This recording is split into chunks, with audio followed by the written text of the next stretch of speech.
welcome to the show. Welcome. Well, another week.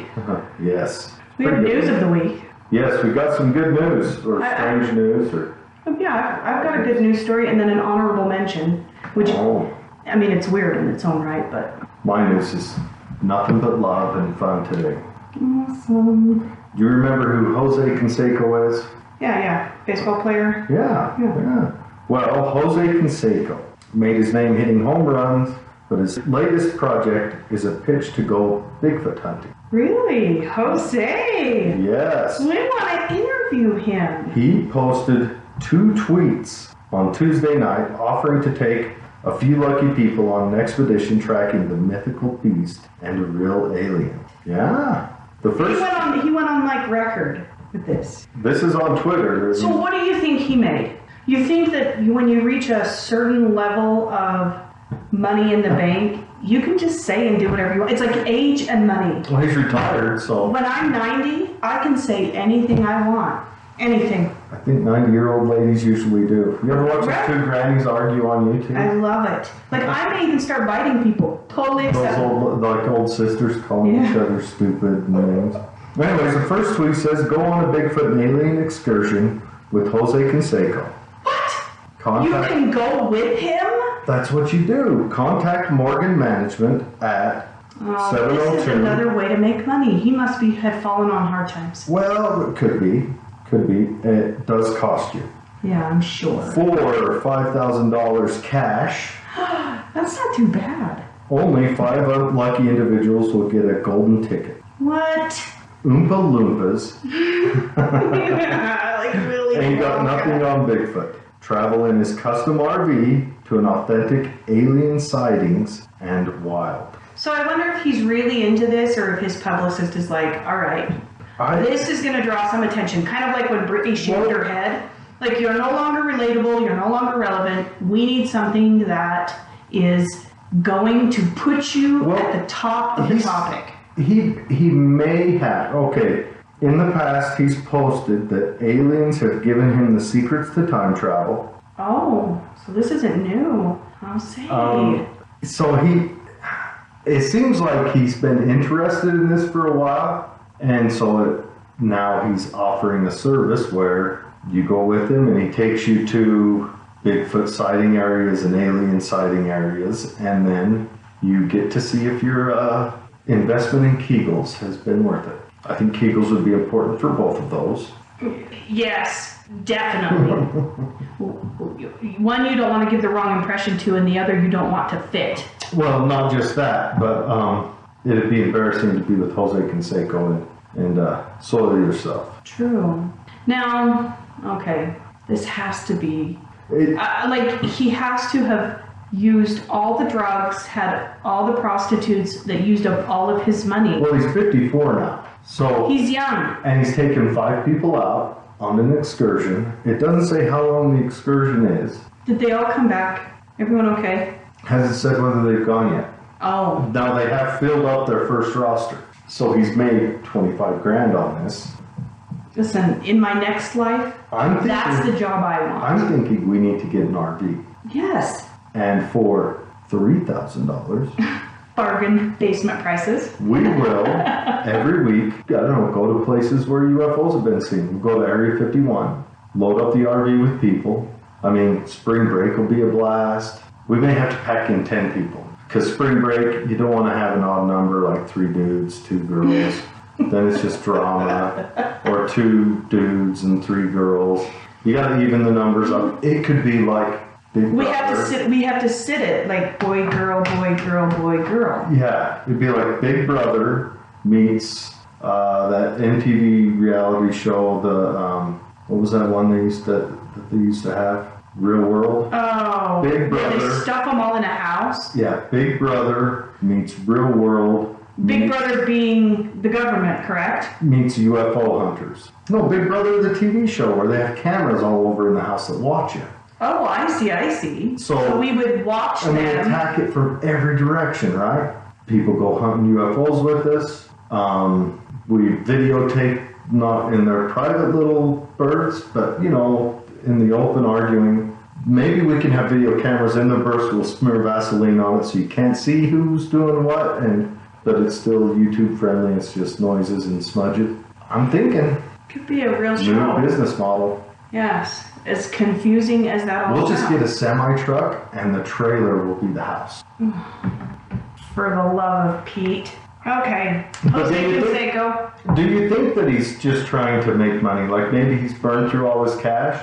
I don't know much about him. I know. Well, how is it I don't understand how Jose Conseco, would have the in on the best UFO sighting places or Bigfoot places. One, he's got wealth, so he's been able to go to those places, and wealth opens up mouths. I mean, that's true. People talk to him. Joe Rogan did that. Joe Rogan questions everything. He went and hung out with Bigfoot hunters. Yeah, and he didn't see anything. No, he did not. So the likelihood of you seeing something on this, I don't know, day-long or whatever it is excursion with Jose Conseco is ours limited. Will be a week long, 1 week. We'll map it out. We'll go to all. First we'll start here in Salt Lake City, and we'll drive over to Skinwalker Ranch, which isn't that far. And then we head south. We find something south, Four Corners, and then we head down to Roswell. Then we go over to Phoenix and talk about the Phoenix Lights. And then we come up through Nevada because there's Groom Lake, and then back up to Salt Lake City. Interesting. I like it. I think it's the way to do it. Party in the desert. Party in the desert. Bargain basement prices. Yep, $3,000 a head. Pack your own lunch. Bring your own beer. $2,899 a head. That's not a bad deal. You know, I would probably go on something like that. I think that would be fun, actually. I think that would be a couples thing. Oh, stop. No, you don't do it. It's like skill building. Well, no, like a couples thing, like you and Cody go. And see, now we would do that. Wouldn't that be a fun trip, you know? Well, that depends on the accommodations, but yeah. I mean, we'd have to set up the accommodations right. Yeah. Interesting. I don't know if Jose Conseco's merits are true and he's really into aliens and Sasquatch, but I wouldn't pay someone $5,000 who did it for a publicity stunt. Depends on how long the trip is. If it's like a 3-week trip and you go see all the craziness, that'd be awesome. 3 weeks for $5,000? I don't think so. Okay, maybe, yeah. $5,000 is steep. Yeah.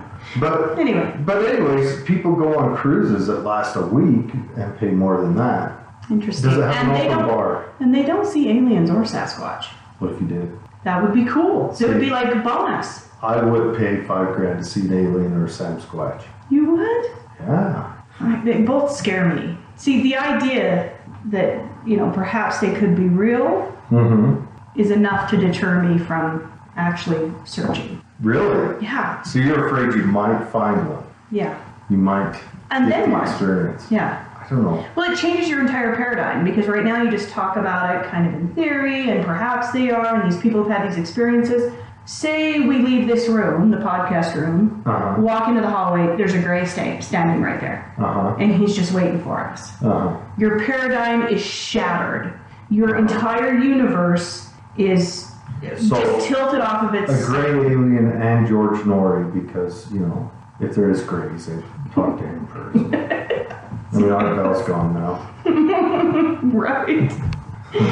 So, yeah, I mean... It would be terrifying to actually see one of those. I mean, like, do you pull up your phone, arm around the shoulder, selfie? No, you wouldn't. First thing, selfie. You wouldn't. You wouldn't. I wouldn't? No, because it would be terrifying. Why? Well, because it's an alien. And we don't know what he's here for. Does he have the Ronald Reagan pointing at you? Or... I don't know. I mean, if he's just standing there, I think I would not engage. I would shut the door. Oh, I know you would. You'd be the little bat again. I would just do not engage. Did you even see that little bat that day? No, it was Did you described. know it was a little white bat? That's what you said. It was a little albino. Okay, so... It was cute. Look, there's nothing cute about albino bats. That's what Grandma said. There's nothing cute about bats, but albino bats? Hell no. They're almost translucent. No. I told Grandma that story. She turned pale. Yeah. See? I didn't have to see the bat. So the bat story is we went up hiking We were spelunking in a cave. Yeah, we were exploring. Okay, so they were exploring a cave. I was being dragged behind, kicking and screaming. Anyway, I entered the cave. Maybe 10 steps in, a bat flies by. The bat flew out. I was in front. The bat landed on my hat. Oh, took off I from would me. have cracked my pants. And then flew and landed on her husband's hat and then flew up. Yeah, well. Betsy didn't say a word. She turned around, arms straight down like a teenager angry, and beelined out of it. And me and Cody just stood there and laughed as she walked past it. Yeah, good at hints. See, back to my... This is why I will live longer. I'm really good at taking hints. It was tiny. The bat was maybe wingspan of 3 inches. It was a baby white bat. Have you seen a bat up close? Like, yeah. They're terrifying. What's terrifying? White bats, no, everything about them. They are not cute animals at all. They've got knuckly fingers. They have got... They've got ribbed wings that are like see-through-y. No, I don't do bats. Like a stretched scrotum? Yeah, it's disgusting. So I'm really good at hints. Oh, man. Really good at hints. It was so tiny. So my honorable mention story kind of goes along with this. It's not my weird story. I'll get to that next. My honorable mention story comes from the state of Colorado. This guy is, let me tell you, he is a beast. He deserves to be mentioned. The only thing he needs to be afraid of is stepping on his own phallus. That's it. And let me tell you, I bet right now Joe Rogan is tripping over his bong trying to get this guy on his podcast. Oh, yeah. Because this guy, laid out for you, he's a trail runner, maybe a $120. Mm-hmm. Because he trail runs, obviously. Running in the backwoods of Colorado this past week. He's up by Boulder, wasn't he? Yeah. Had to kill a mountain lion with his bare hands. Yeah, an adolescent mountain lion attacked him. Listen, I couldn't kill a feral, pissed off house cat. Really? It's impressive. It's very... you see a lot of people saying, if that was a full-grown mountain lion, you wouldn't have made it. I don't care. It's still a mountain lion. And we're not talking... so mountain lions, adolescents, are about 70 pounds. Pound for pound, the deadliest cat, the strongest cat. It's insane. This guy, full beast mode, who knew trail runners were so badass? Well... He's so crunchy granola, and he was like, I was grabbing sticks, I was going to stab it in its throat. You can tell me... Crunchy granola. He is! He's really like... I know that usually when I go to the mountains, I'm almost always armed. Yes. We do have a lot of mountain lions here. He's far too crunchy to have been armed. And this may come as a shock that a guy from Utah has a couple of sidearms, and I'm almost always armed. Right. And as I will be now, too, if I ever pick up trail running. We do have a lot of mountain lions in these mountains. So apparently, he has kind of word of the wise, which I hadn't really thought about this, because I think in today's day and age, technology is kind of taken over. Anything we do, so for me, anything I'm doing, I don't care what it is. I've got earbuds in, listening to a podcast. Oh yeah. So if I were trail running today, I would have earbuds in, checking out a podcast. I would not have heard... You'd be eaten by a mountain lion. Yes. True crime playing in the background. Exactly. It's a horror show. Because I wouldn't have heard it. So that's like a good takeaway for me when he mentioned that. I've seen mountain lions in the wild. They're silent. Oh, yes. They're deadly silent. That's part of their predatory nature. In order for them to be able to consume food, they've got to make it to the food first. Well, yeah. And they're hunters. Yeah, and he said he didn't hear it until like a stick. He heard a stick. The mountain lion completely... He had time to get around and get his arm up. And it broke his wrist. And... Its jaws broke his wrist. Yeah, and took a big chunk out of it. I saw the footage of it. And its claws clawed him in the face. I'd say the only guy that's tougher, did you ever see that video of that guy that got bit by the bear? Got mauled by the bear in Montana? Oh. And his hat's holding his scalp on? Some of those, I can't even watch them. Yeah. Some of them, I can't. I could never be a nurse. God bless all you nurses out there. If I see fleshy parts dangling about, no. Well, some people have postulated bringing wolves into Colorado. Like introducing packs back in there? Yeah, and I think anyone in Idaho would tell you the folly of that. Oh, sure. Because mountain lions are deadly, but they hunt alone. Yeah. You're a whole different situation. If one wolf jumps on you, you have to be able to protect yourself from every other wolf that's with it. There's all the wolves there. They hunt in packs. Right. And in Siberia right now, there are packs of wolves that are killing everything. Yeah. Well, wolves are our natural enemy. Yeah.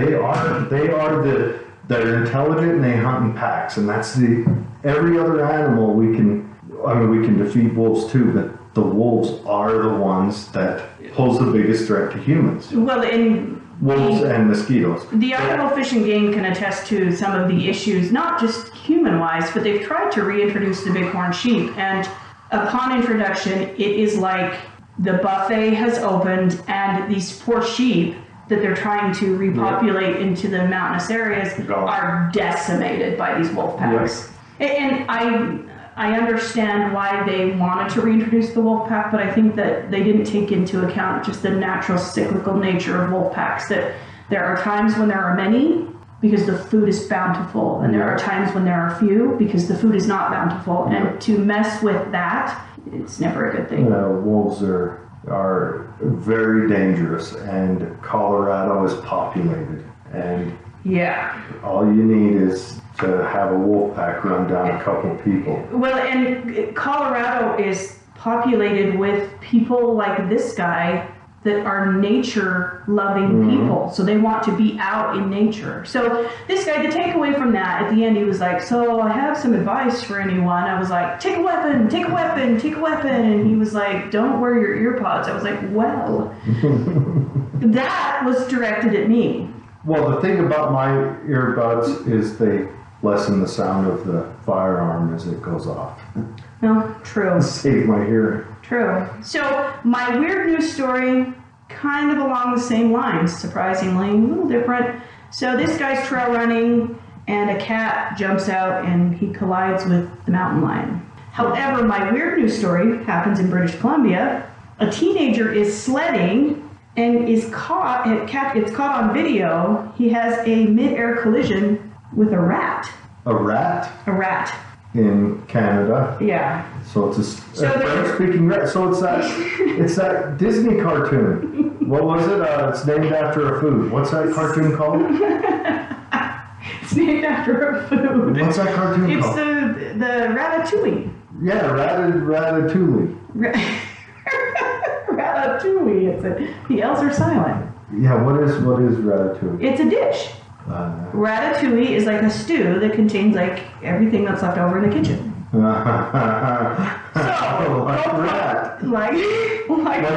Like the star meat you buy in Southeast Asia. Yeah. So this kid, 17-year-old, has his GoPro camera recording when he went sledding with some friends, and you can watch it. We'll link it on our website. You can watch it when.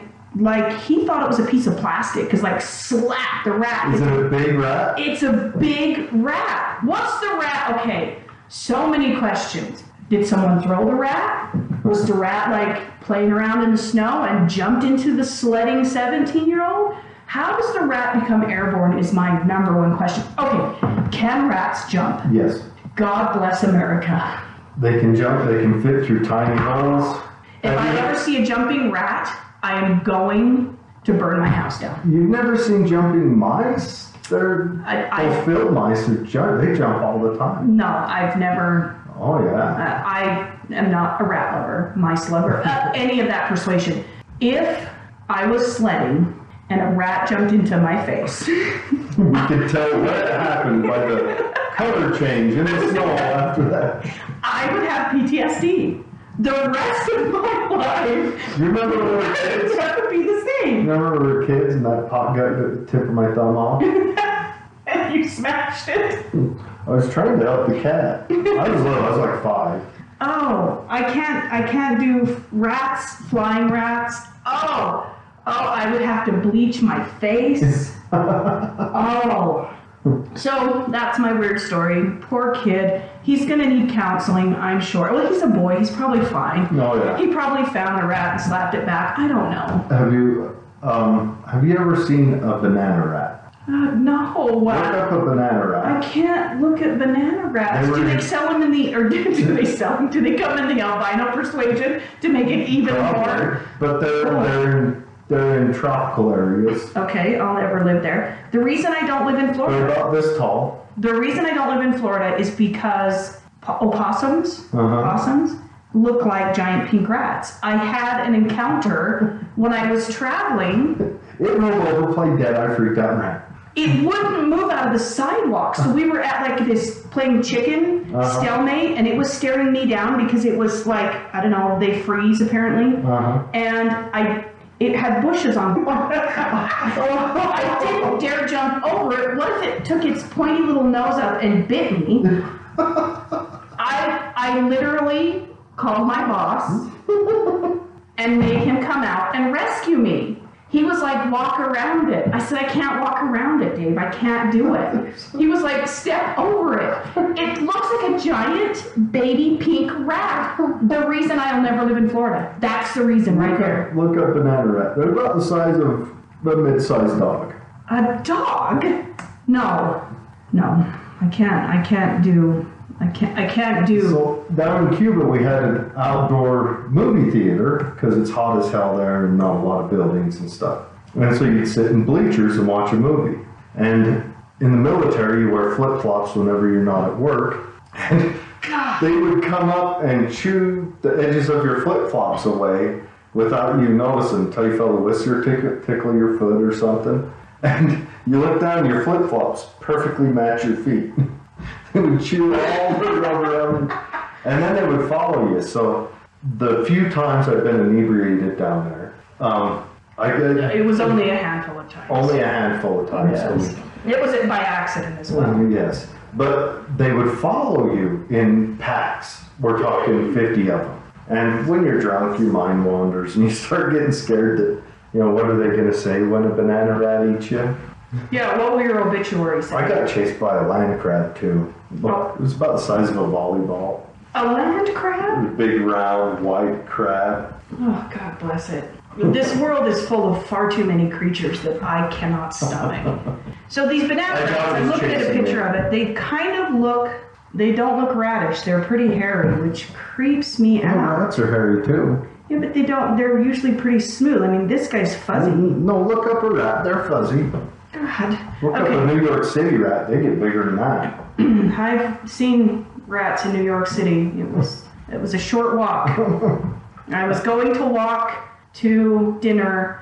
DC has them as well, but New York's are a specific kind of rat. I was going to walk the 3 doors down to attend a dinner meeting. All 3 doors. And I stepped out. The sidewalk. I stepped out. Called her boss. A rat ran across. It was the size of a Volkswagen. I went back in. I called a taxi. The taxi could not believe he was driving me a half a block. Listen, I'm not cut out for rats. Rats, giant bugs, flying albino bats. No. Have you ever seen a palmetto bug? I have seen pictures of palmetto bugs. I have never seen one, knock on wood, in real life. They look like a giant cockroach, which I have also never seen in real life. A giant cockroach or a cockroach at all? I've only seen them with the little pins in them and stuck to a board. We don't get cockroaches out here much, but in Salt Lake City, I've never seen one. When I was doing that resurfacing work, we do it at this one apartment complex that was infested. God, no. And I'd wear a Tyvek suit just so I didn't bring them home. I'd tape off. I looked like I was, going to get nuclear readings at a bomb site just because the roaches were there. No, I've never seen one in real life. So a palmetto bug would absolutely, I would probably put a cardiac arrest. Oh, don't say that. Like little hardened shells of armor, no. Yeah, they're durable. Nope. Hard to kill. Nope. Anyway, we digress. Okay. So many creatures out there. Off of the scary stuff. And on to the real scary stuff. Yeah, sorry for our coughing. Yeah, mine was a sympathy cough. He started it. She's not a sociopath. So we've been looking at ghosts, types of hauntings. Yeah, so this week's show, we've kind of moved away from aliens for a minute. We don't really want to pigeonhole ourselves into any one subject because there are so many to speak of. And we found out when we did the Satanic Panic that some subjects are just... Well, and I don't think it would have been as bad if we'd have done a piece and then later on do another piece. You know, just do it piecemeal. So that's kind of how we're going to deal with this. We don't want to fall in to where we're just studying one subject for too long because, you know, it could make you crazy. And next thing you know, I am buying an RV and I am selling my services to drive you around to alien abduction sites. Right. So we want to do it piecemeal, you know? Yeah. So and we also want to keep it interesting for the listeners that if you want an all the time, all alien podcast, there are those out there. Yeah. But our podcast is the weird, obscure world, meaning it encompasses so much more. Yep. Yeah. So next week we may have a hippie in here telling us about crystals. We don't know. I probably wouldn't be here for that one. Listen, you need to be enlightened.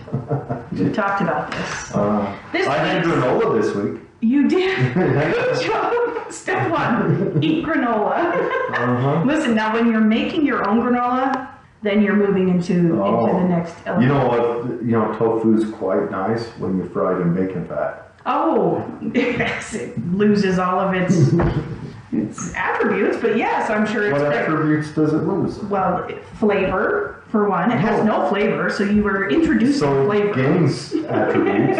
Yeah.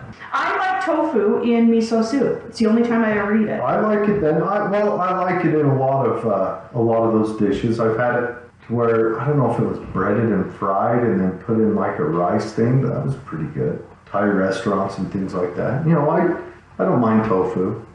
Yeah, you're almost granola. I know. You know what? All I need to do is just eat more chicken. I'd be full vegetarian. Yes, you would. But, so we're talking about different types of ghosts, hauntings, spirits, paranormal stuff. There's a whole bunch of theories out there. You know, I've been, like, you know, in species of animals and stuff, they've got species and genus and humming on down the line. A whole bunch of ways to break it down. Yeah, and that hasn't, I don't think that's necessarily been done, so maybe we'll take on that project and write a review for Goof On. Stop it, you just made it. Or maybe a goofologist. No, ghostology? They have like cryptology. Oh, cryptology. Cryptologists study But that studies Bigfoots and chupacabra. But wouldn't demons be a part of cryptology?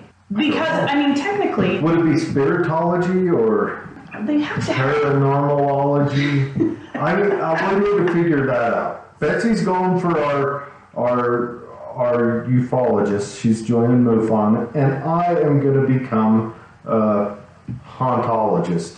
It is a parapsychology. I don't want to be a psychologist. Well, it's the study of paraphysics. The study of ghosts used to be called the study of paraphysics. So then, would I take Paraphysicology. Would I take the ghost and do regressive hypnotic therapy, and next thing you know, the ghost is talking about how other ghosts are molesting them, and then... Yes, that's what happens. That's how it seems to go. Yes. But anyway, so I think that needs to be broken down, and we both kind of come up with our own initial list to break them down.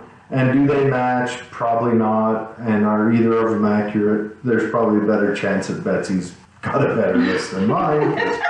You know, she's the smart one in the group. And, you know. Jared got all the looks and personality. Oh, so. Yeah. I bring the hair. So, if we break down ghosts, I think that some, let's see, but there's so many names for them, because I think that some entities, which is kind of its own subset, can fall into several subsets. They can, yeah. And I mean, if we're just talking what the words mean, for instance, demon, a synonym for demon is genius. It's just somebody who's forceful, fierce, or skilled. You're the demon of the group. I'm the demon of the group, apparently.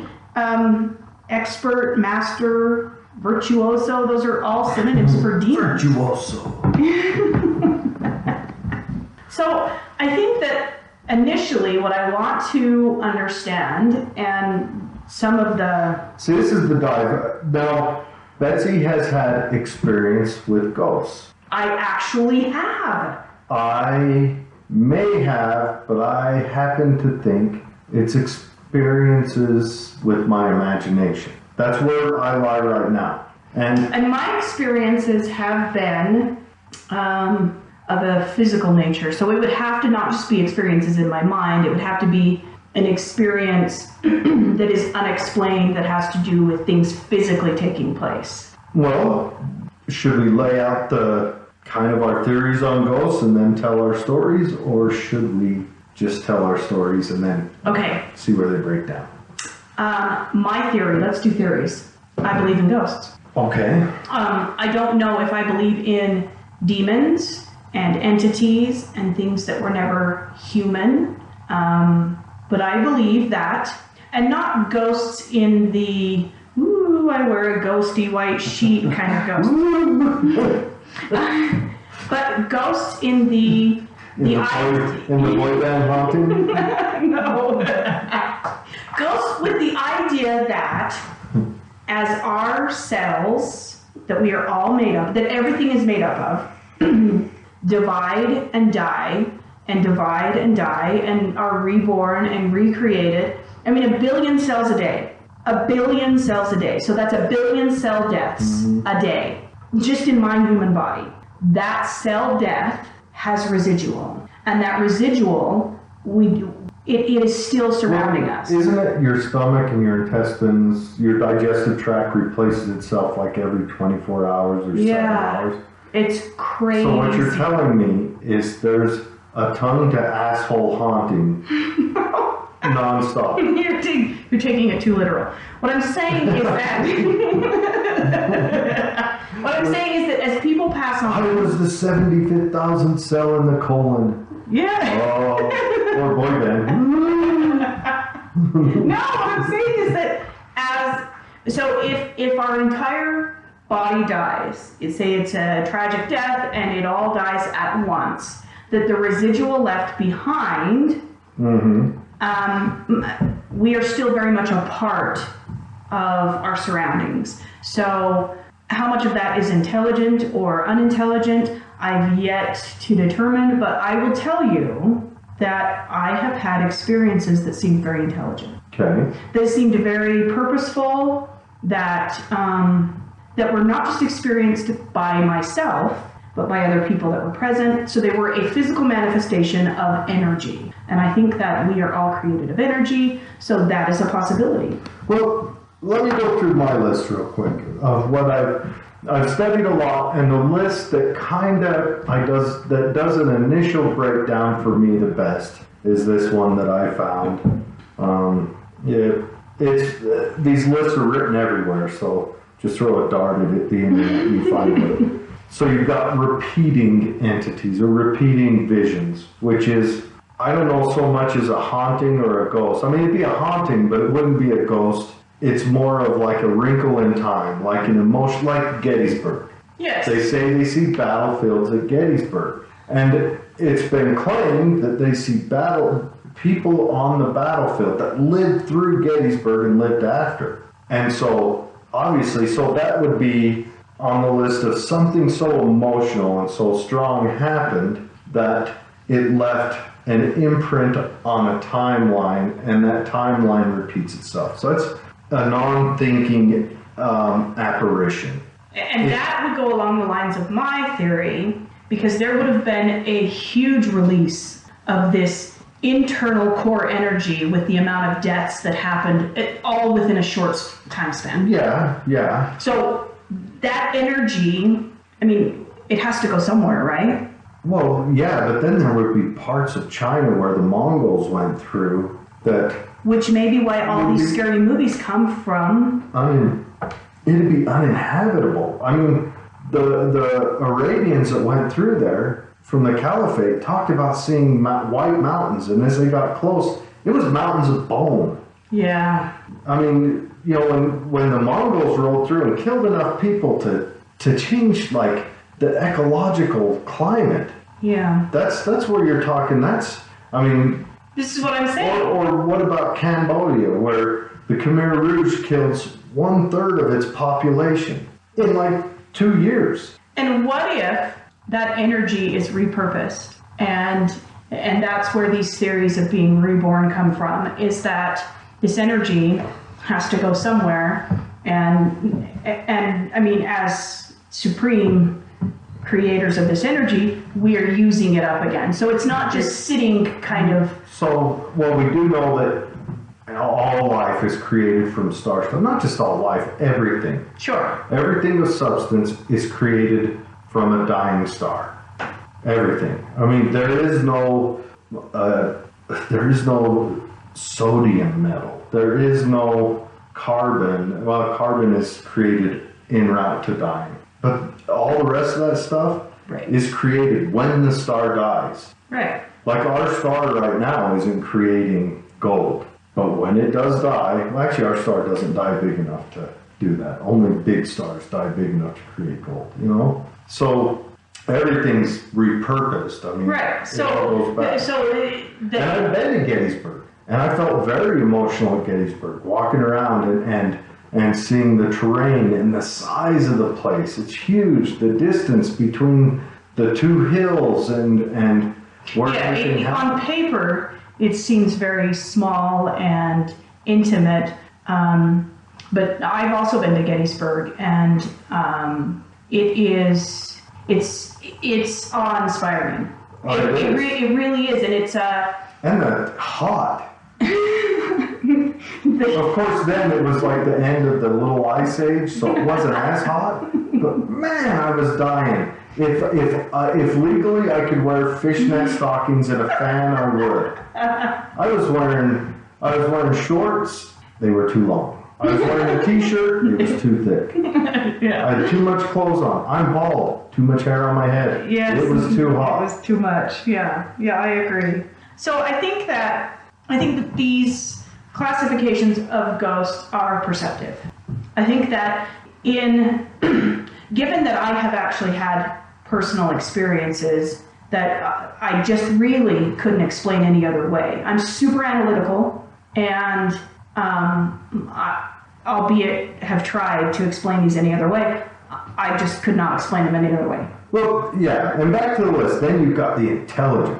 Right, which is the scariest. That's the one that interacts with you. Yes. Okay. But maybe they're not the scariest. Well, it depends on what they do. Yeah. You know? Like, if your repeating ghost is a ghost that's left behind because that person killed someone they loved, that's a scary damn ghost running around with a hatchet or a knife or, you know, the intelligent one. And the intelligent one, that one breaks down into tied to a doll or tied to a person.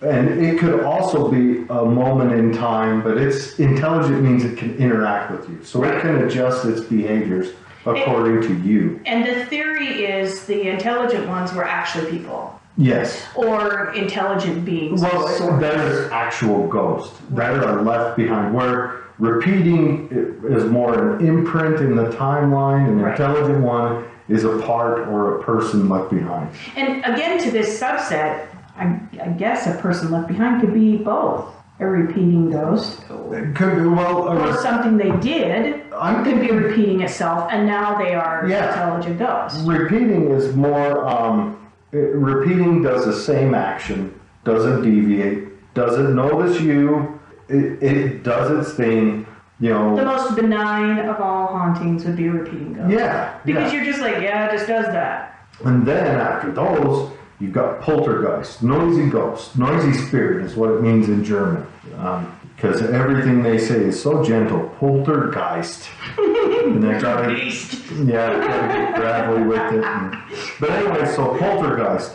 Those are an apparition that's brought to you through emotion. And it's not necessarily intelligent or repeating or anything else.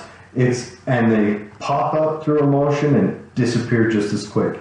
Right, and experts explain it as a mass form of, again, energy that a living person is controlling unknowingly. They don't know their emotions made it pop up. And they usually appear around adolescent girls going through puberty. I've read that all the time. I can't explain that.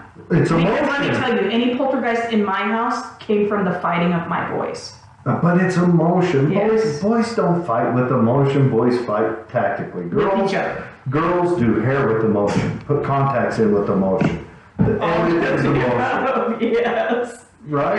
Yes. Remember in elementary school how many hours you'd have to wake up early to put your contacts in? I was a poltergeist. Clearly. You were the damn noisy spirit. Yes. And they're the rarest form as well. So the most terrifying because they're controlled by the person. The person doesn't realize they're controlling it, which manifests more. And mass interaction with the natural world. Yeah. Throwing stuff around, dragging people. They've been known to drag you by your hair down hallways. Okay, that I can't explain. I think that's made up because I think a poltergeist is outside of you and unable to manifest itself physically. Maybe that was a demon that came to visit the poltergeist. Could be, like on Monsters Inc. The poltergeist and the demon are next door neighbors and they walk to work together and take the bus. There you go. Orbs. I may as well just be writing for Disney right now. Or Pixar, next movie coming out. the friendly poltergeist. Haunting Inc. So orbs are also listed as a different type of ghost, but I don't understand that because orbs are, I guess I do, it's just energy. Yeah. A collection of energy. Usually it's been proven most of the times that orbs are dust on the lens. I don't know about that. Oh. Okay, fine. So it is believed that orbs are the soul. Yeah, they believe they're souls or something else. They're non-interactive. Me personally, I don't believe in orbs because I've been in areas where I've taken pictures and the orbs almost only ever show up on pictures. Okay, so I watched a video this past week in studying for this of a dog that was asleep and the nanny cam or whatever it is that was pointed in the dog's direction sees an orb fly in and the orb circles around the dog wakes up and starts barking at the orb of light. So the owners come in, turn the lights on, tell the dog knock it off, get the dog out. The dog goes back in there and climbs up on the bed. And the orb is seen flying into the room again, and the dog wakes up, this time waking up the child, which elicits, So this one would be an intelligent where it's messing with the dog and the child. Right, so it would be an interactive orb, which would be a subset on its own, or belong to several subsets. Okay, see, the most pictures I've ever got with orbs in them is like camping. I always get them camping. Sasquatch. I'm always dusty. They are Sasquatch orbs. Sasquatch orbs. You have seen the Sasquatch in the orb form. Yeah, but so the poltergeists are, a manifestation of us, the living, and then you've got demonic and angelic. So demonic and angelic, you wouldn't think would be paired together, but they really are, in the sense that neither of them have been human. Neither of them have been human. Neither of them walk the earth with our, tactile bodies.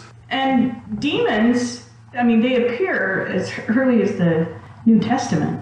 Well, they appear before that. What you've got... as far as writing goes. Yeah. It's something that's been spoke about, Yeah, and since the beginning of... They say with demons, the first hint you'll notice of a demon is a bad smell. Great. Okay. My teenage boys' rooms have clearly been under demonic possession. Well, yeah. Boy moms out there unite. There are demons present absolutely 100% of the time. Yeah, not enough smudging in the world will take care of the teenage boys' room. No, I do have one of my sons. I'm not going to name who, but one of them is hyper clean, and his room smells better than mine. The other two, questionable.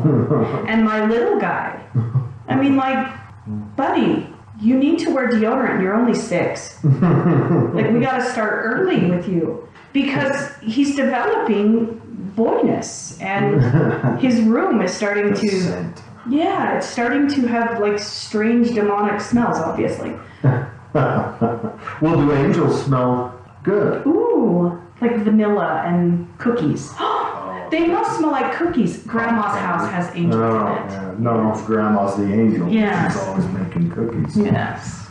So, interesting, but they do need to be lumped together. People would think that they would be separate, but no, angels and demons. They both, they have, well, they're both an entity that's never been human. And those are the 4 I broke down for hauntings, but there are more. There's elementals, which are the fae, and spirits of the woods and rocks, and those are the ones I love the most. Yeah. What about animal ghosts? That's like another like type of ghost. Well, you've got the devil dogs. I don't know if those would be considered animal ghosts or demons. Well, yeah, that's true. They're from hell, hellhounds, Yeah, they would probably be demons because not devil dogs as in Marines, but devil dogs. I didn't even make the connection. So there's another one that I came across on several sites. It's called a crowd demon, and it's a strange anomaly. And while demons seem to not be restricted or constrained by time and location, crowd demons seem to specifically show up in places that are inhabited by large groups of people. Hence the term name crowd. They make like the whole crowd up. So they're attracted to crowds. Mm-hmm. There are no concrete answers why. Theories range from energy emanated by a specific location, or maybe it's the type of crowd.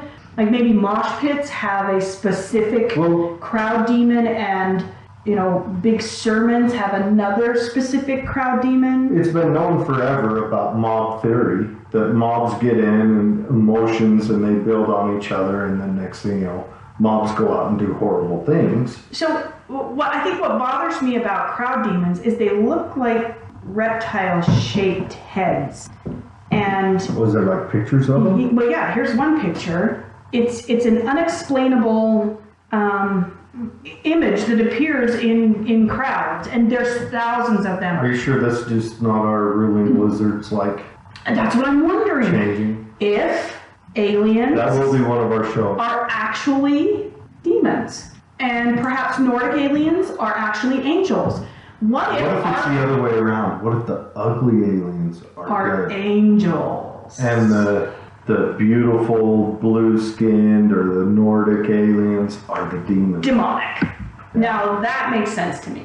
Because Lucifer... Because you would want to disguise yourself. If you were demonic, you wouldn't want to come as looking like a reptile. Well, Lucifer's explained in the Bible as the most beautiful angel having pipes in his chest to make beautiful music. He was God's beautiful thing he made, but he was vain. Imagine that. That's how he's explained. So... And Lucifer and Satan used to be 2 different things. They did. They've kind of been mushed together into one. Lucifer, the light bringer, the adversary, and then you had Satan was the fallen angel, Satnel. The Ariel is angel.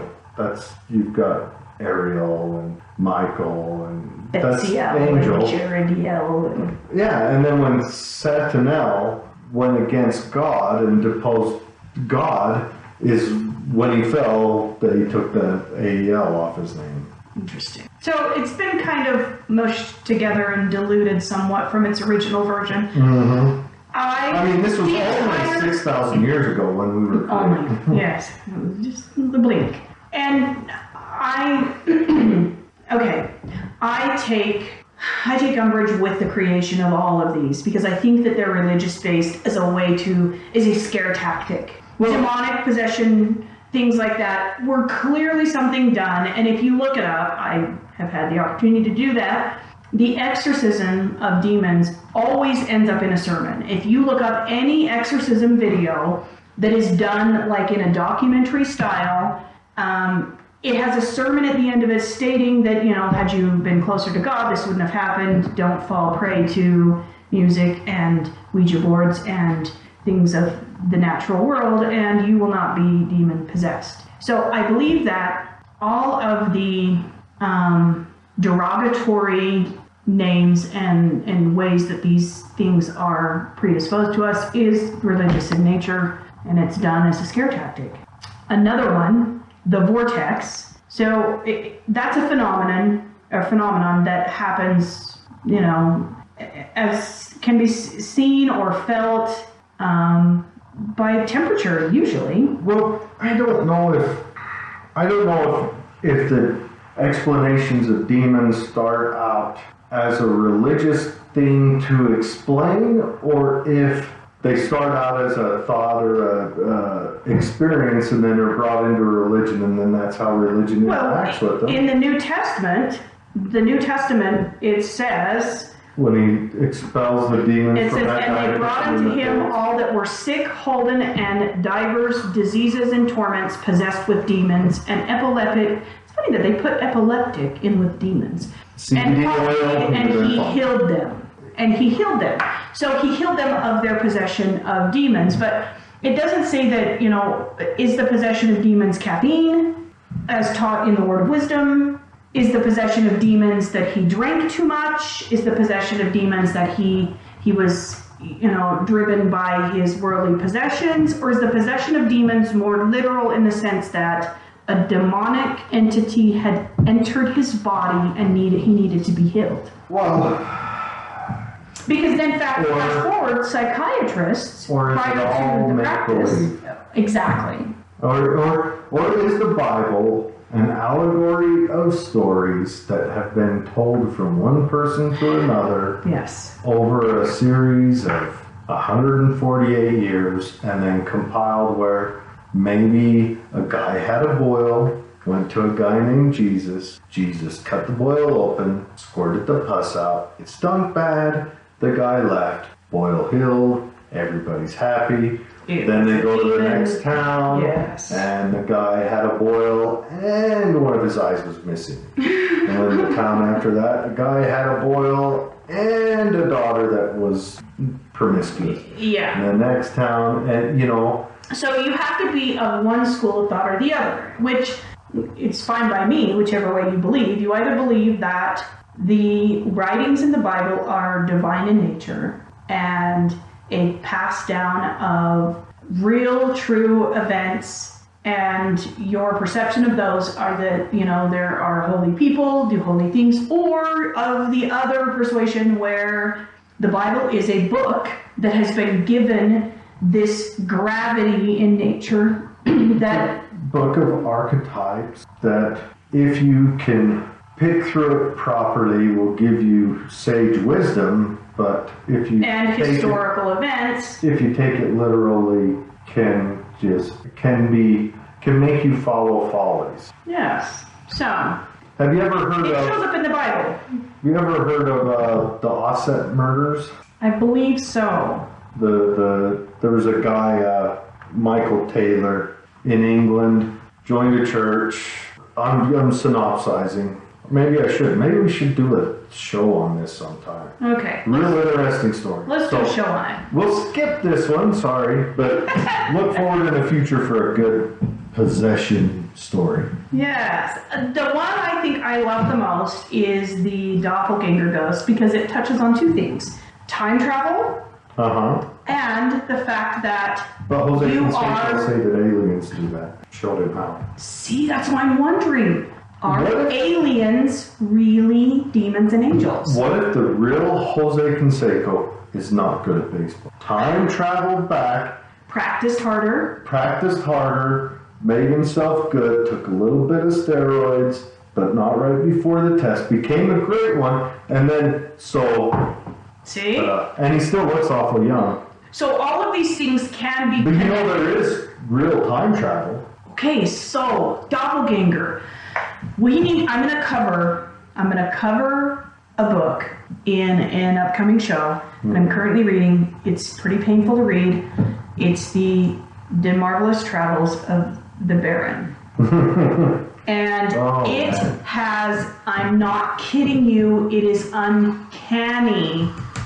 So the book was written a really long time ago, and it has uncanny reference to things that are happening right now. I'm telling you, I'm gonna finish it, but it's painful. It's marvelous. It's the greatest book. Yeah, it's painful. But the doppelganger theory I really like because it touches both. The doppelganger, I want to know who my doppelganger is. Damn it! There's gotta be one. But for instance, look at this. We'll tag this. Nicolas Cage's doppelganger. It's like a Civil War guy. Yeah, the theory is that our energy, our specific energy, as it's released when we pass on, is picked up. So it's just floating there. And not just piecemeal, but picked up in large enough quantities that we are recreated. So it's floating there for like 100 years. And then his folks, when they did the deed, that spirit dove in and... I don't know how it all works. But some people claim to have seen their own doppelganger. So then that blows the whole time travel thing out, that there are more than one of us. But real life in the same space and time. Real life time travel doesn't happen like that. It happens when someone goes into space, the plane of time operates different. See, that's what I'm saying. But what if it also does here? Time is somehow tied to gravity. Intelligent people have talked about this. I am not one of those people. But it is tied to gravity. Gravity changes time. So people that go into space age slower. Yes. The theory is that if you went into space and flew forever and ever, for a long time, there's an equation that staying away from a gravitational pull, a substantial gravitational pull, because in a galaxy there's always going to be a gravitational pull. That's why the galaxy's held together. Wrinkles can be explained by this whole time. But if you left the galaxy, if you went out into the between galaxy space, what would time be there? So are we talking time, or are we talking physical aging? Because time is perception. Well, we have given time its... We wrote numbers down. Yes, but time is all perceptive. If I'm standing with a gravitational pull of the Earth, the parts of my body begin to be pulled towards that. They lose elasticity as my cells start to age and are depleted because I'm no longer creating enough as I did when I started. That's a different thing. That's an aging process that I believe absolutely is 100% slowed when you're in space. Just the physical nature of it. But time itself, that is a concept that humans created. Well, okay. Time is something that we've conceptualized to convey to each other as far as a clock goes. Correct. But time does exist. Oh, see, I don't get that. I'm not smart enough. That's way beyond me. Oh, you're smart, but you just...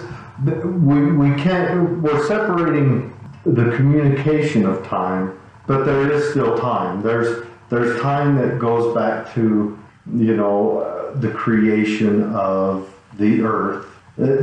So time does exist outside of our conception of it, but it is claimed. I have no evidence of this because nobody has deemed it fit to send me to space. But it is claimed we'll work on that astronauts age slower than people here on Earth. Yeah, aging, I totally And I think it goes, the further away you go, I think it's explained that difference becomes larger. And the longer you're away, of course, makes that distance larger. And so my question on that, I can't say it's a theory because one, I have no way of proving it, no means. This would have to be scientists, but if they get out to the blackness beyond the galaxy where gravity has no effect on you, what does time do then? Like if we shot a baby into space. Does time do we collect the baby in 130 light years and has the baby's still not a baby? Aged at all, or got a beard? Yeah. What's the This is not an experiment I think I want to be a part of, or I don't think humans should be a part of it. Well, yeah. But it's an interesting theory. But so anyways, we got off topic. Well, it kind of is on topic because I think everything is connected. Aliens are probably just demons, and we perceive them as aliens because we have a broader knowledge of aliens than we do of demons, and maybe they can't. Maybe they're one and the same. I don't know. But the other ghost that I wanted to talk to you about. But okay, but my thing with that is alien abduction stories. They show up, they take you. You have no argument to get. What if they're a ghost? Right? They fly you into their ship. What if ghosts lives in ships? Little bum diddling. And then they That's the sound it makes? And then they push. Listen, you have not been doing your Kegels if that is the sound it makes. No, that's good Kegels. Bad Kegels, it just goes. Anyways, and then the aliens put you back. But demons, when they come, they've got to torment you to weaken your psyche so they can take you. So what if there are... What if demons are just weak aliens? Yeah. Like they have to work at it. Maybe. I don't know. It's all... I think that I have the same problem with ghosts that I do with aliens. It's so subjective to the construct. And by that I mean... They've determined species of aliens the same way they've determined species of ghosts or subsets of ghosts and species of aliens, however you want to look at it. And they've given them a place to reside that nobody's ever really been to. And they've given them a history that no way to prove. That I take subject with all of that because it seems like we are too specific in our knowledge base about something that we cannot prove. Or touch. Or capture. Right. Or maybe we have. It's hard to say. Like the 13 Ghosts. I do believe the 13 Ghosts was a creepy show because of that. Because they were held within... That creeped me out. Because it changes your paradigm. Yeah. Our paradigm is that they can't be captured. 13 Ghosts was like, psh, nope, blowing that shit out of the water. And why is it that Sumerian writing will hold ghosts? Right. What is it so special about that writing? Yeah. So is it because they're thought to be the first civilization? But I mean, then Göbekli Tepe's found, and that's blown out of the water. Yeah. It all seems too specific to me. So I think that in all of my readings, all of my research, I just kept going back to the idea that all of these can be explained by collections of energy that we perceive as being paranormal and intelligent, and I think in some cases they can be. I'm not sure how, but like I said, my experiences have been intelligent. I've not had any experiences that have been repeating. I've not had any experiences that have been a poltergeist in nature. I've not had any experiences that have been just noises that couldn't be explained. For instance, we lived in a really creepy building in a previous town that we lived in, and there was a boiler, an actual boiler, straight out of Nightmare on Elm Street. Yeah. Freddy Krueger could have crawled out of this. And let me tell you, it was terrifying, the amount of pings and pongs and noises and rattles that, albeit took me a while to explain some of them. And how I did that was just experimentation. I would sit shaking in the corner with a flashlight, listening for them, and then I would find them, and I'd be like, okay, so that's pinging and ponging when it's building pressure, and at any rate, I've had some experiences that are not explained, or I haven't been able to explain. So I believe that getting specific with them is taking liberties with the information. Well, see, now the one that scares me the most, that I think about, the one that, I don't know, elicits a reaction from me is the stories of the hitchhiker. So like the ones that aren't real. Well, I've never experienced them, but the ones that scare me, okay, so either or, whether you're driving along and boom, there's a ghost sitting next to you of a teenage girl that in the 50s was, hurt on that freeway. Sure. And she wants to ride home, and then either she hurts you or just scares you, or even the ones where you're driving along and the apparitions on the side of the road. And you pass them. You pass them and then they pop in, or you stop and pick them up. Those are the ones that I think about, like, when I'm driving at night, that's when I think, man, what if that happened? Right. Not that I get scared or get chills or anything. I just think, what would I do? I would probably lose my mind, honestly. But those are the ones that scare me. I've never experienced it. I think the ones that scare me the most are the hauntings of places, because they seem like it's a lot of your control.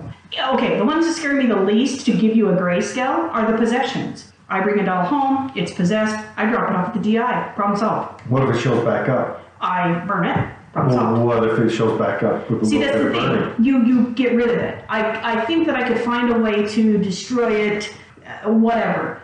A haunting of a place seems like the haunting in Connecticut. If you've listened to the actual people that were a part of this, they are committed to the narrative.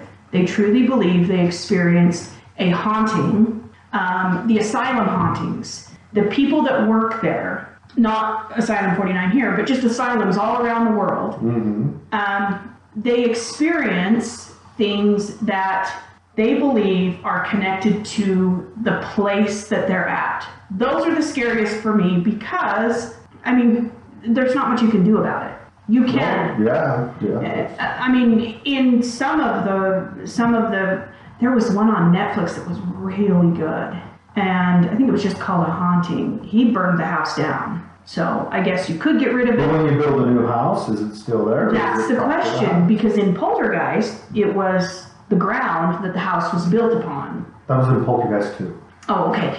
Poltergeist 2. The guy that walked along and whistled with the... Yeah, it was an Indian burial ground that was creating... Oh, no, that was in 1. It was creating all of the... I think it was in all of them. 2 was like a old religious community burial ground. So, I think that... Which they should have called a poltergeist.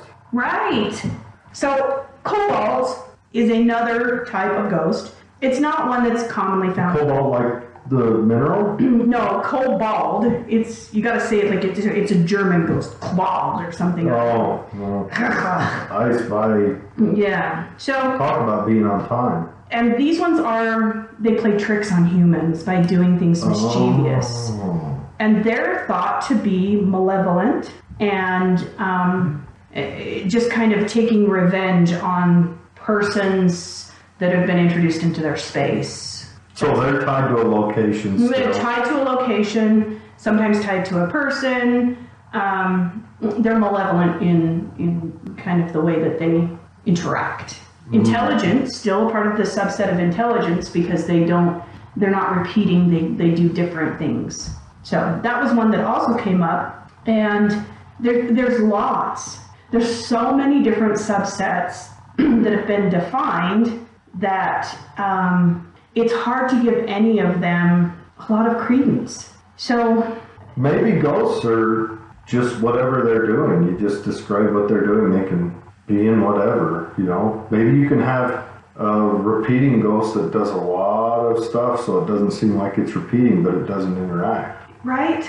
Like, what if you have a repeating ghost that goes through like a whole week-long process of things it does? Oh, so then different people would get different parts of the repeat or parts of the pattern. I don't know. I think that the one I am most disturbed by is the possession, the demonic possession.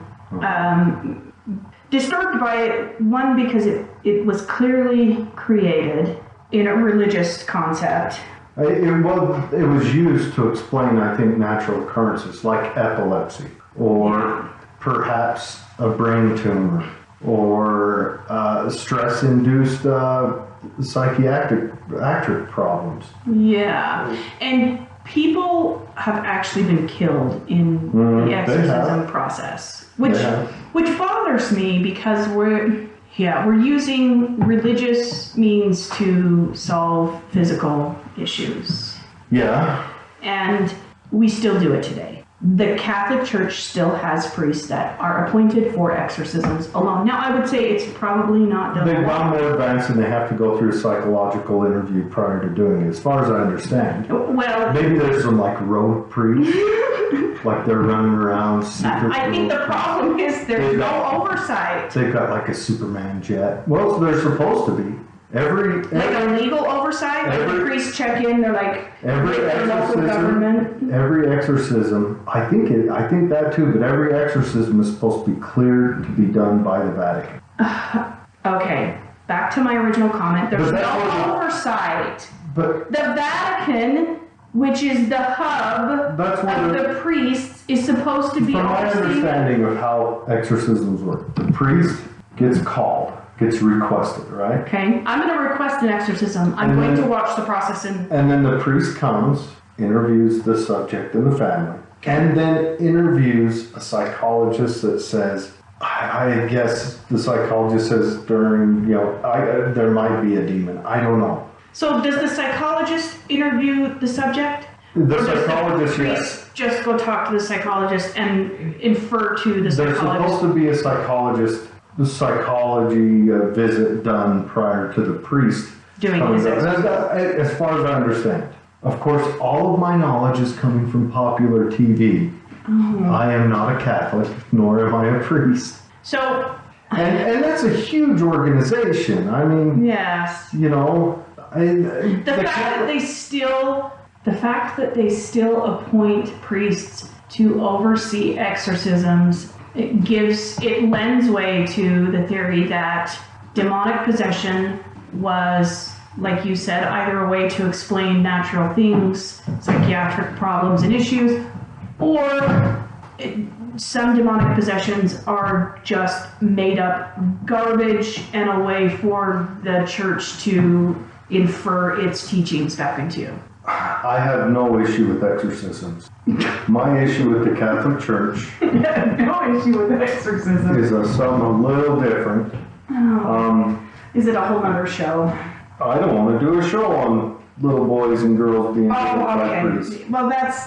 I don't... Okay. It's happening in all religions. It's happening in all spaces where... It is. Where there's interaction. Not to that level. It's just more prominently talked about because it's the Catholic Church. But it's happening. Not to that level. So do you think they're teaching it in their heresies? I don't think they're teaching it. Honestly, my belief is in... Is it kind of the theory that, like, all firemen are secretly pyromaniacs? No. So people who seek out to be priests... And I don't think this of all priests. I definitely don't. Okay, let's explain it in a couple of ways. One, chastity, I think, causes issues. Okay. Chastity I can agree with is that. unnatural. Two, in a lot of cultures, homosexuality, let's go back 30 years. Because let's say those priests that are doing it today, 30 years ago, were young men. Uh-huh. Okay. And let's say they frowned upon and may have been homosexual. Right. They've developed a... Okay. So as a homosexual, they had no desire because of their natural innate desires to be a part of police force or be in construction or any of that. But they were kind of considered outcasts because they were a little different. So they sought out priesthood for one, a profession, and also two, for acceptance. But they're still homosexual and they're forced chastity. So it's a bad combination to put. I don't think that pedophiles necessarily try to become priests so that 10 years into it they can gain access to little boys all by themselves. Okay, I see where you're going. I believe it's an occurrence of situations, and the Catholic Church needs to drop that chastity thing. They can't.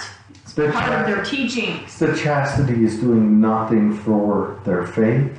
It's not providing anything for them. Granted, except for a few things. A priest doesn't have a child, so the whole flock can be his children. And there are undoubtedly marvelous fathers out there. There are probably fathers out there that should be sainted. But they probably, like you alluded to, joined for different reasons. Yeah, but they joined for different reasons. And not for acceptance. And I'm not saying those guys joined just for acceptance, because I'm sure they're believing in the doctrine. I'm sure they are. But whereas, say they could have found a different avenue to find acceptance, like join a dance troupe, or move to New York City, or become an actor somewhere. The priesthood was right there, and that's probably a place that when they were going through their trials, they spent a lot of time in their in their church. And it's a family acceptance thing as well, because if you're raised Catholic, you are heralded if you become a priest. If you're raised Catholic and you join a dance troupe in New York City, not so much. Yeah, so it's kind of a lineage. Yeah, and I think anywhere where religion is a profession, you incur more problems with that. Sure. You know, like if you're a Baptist or anywhere where being a patriarch of a church is a profession, you can incur some problems.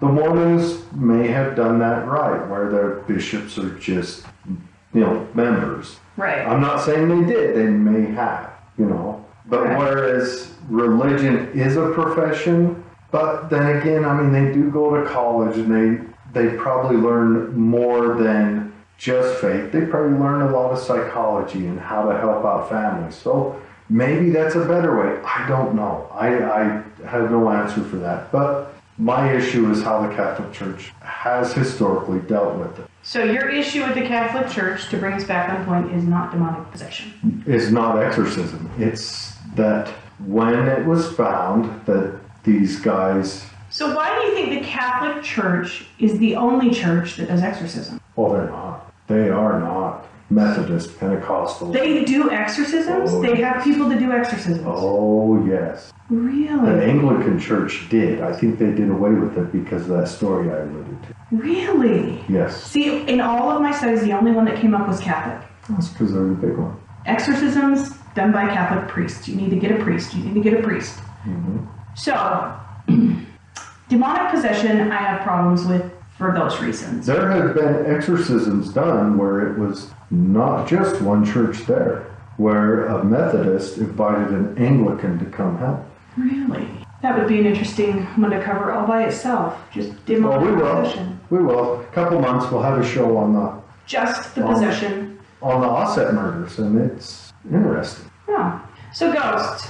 Yes. Where do you fall with ghosts? Believe in it? Don't believe in it? I don't. Midweek, this midweek, the ghost stories are going to be our own. Oh. And we'll both tell our ghost stories. So your ghost story will take up no time, and I'll talk the rest of the time. I've actually got two. You have a ghost story of your own? I have two.